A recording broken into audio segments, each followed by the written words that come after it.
Bonjour Karine Racine. Bonjour. Vous venez de la Suisse voisine. Vous êtes connue à Gellin et dans le Haut-Doubs puisque vous avez participé à plusieurs éditions du Salon. Oui. Et nous sommes heureux de vous avoir encore parmi nous cette année. Vous êtes dessinatrice, scénariste de bande dessinée. Vous avez publié donc de nombreuses bandes dessinées depuis 1981.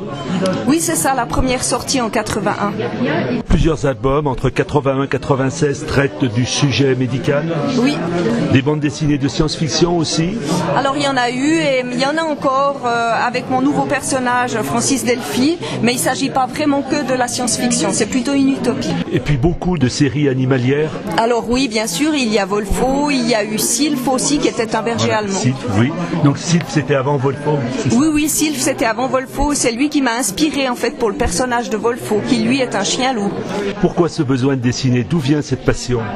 Alors le besoin de dessiner c'est le plaisir déjà, c'est le plaisir de pouvoir reproduire ce que j'aime visuellement, mais aussi d'utiliser le dessin pour raconter des histoires.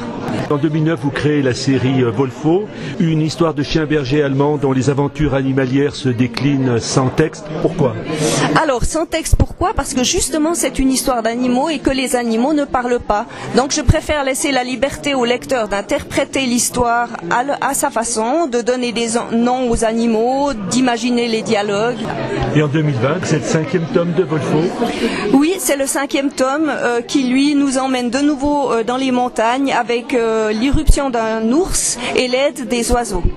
Et je crois que cette année, vous venez au salon avec un nouvel ouvrage, un roman historique cette fois, paru chez Cabedita, La colère du Lémanus.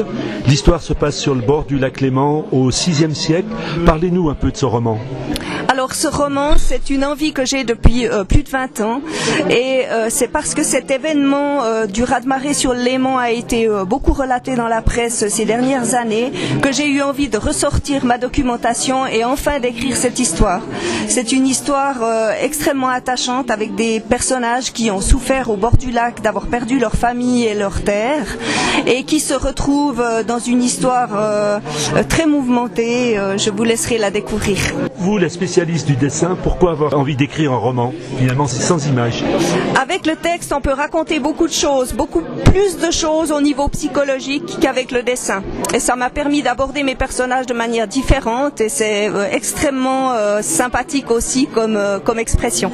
Tout à l'heure, vous avez évoqué Delphi. Donc, est-ce que vous pouvez nous parler un petit peu de l'univers de Delphi?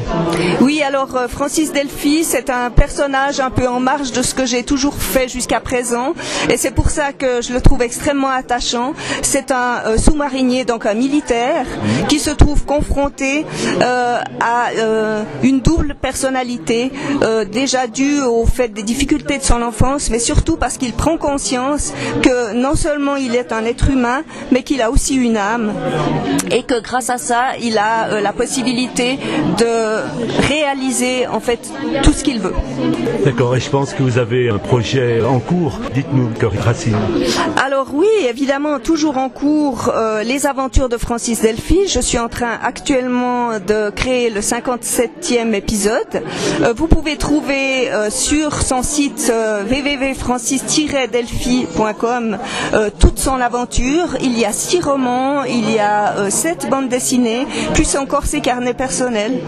Et sur mon site karinebd.com, vous trouverez toutes mes bandes dessinées. Eh bien, merci beaucoup. Merci à vous, au revoir.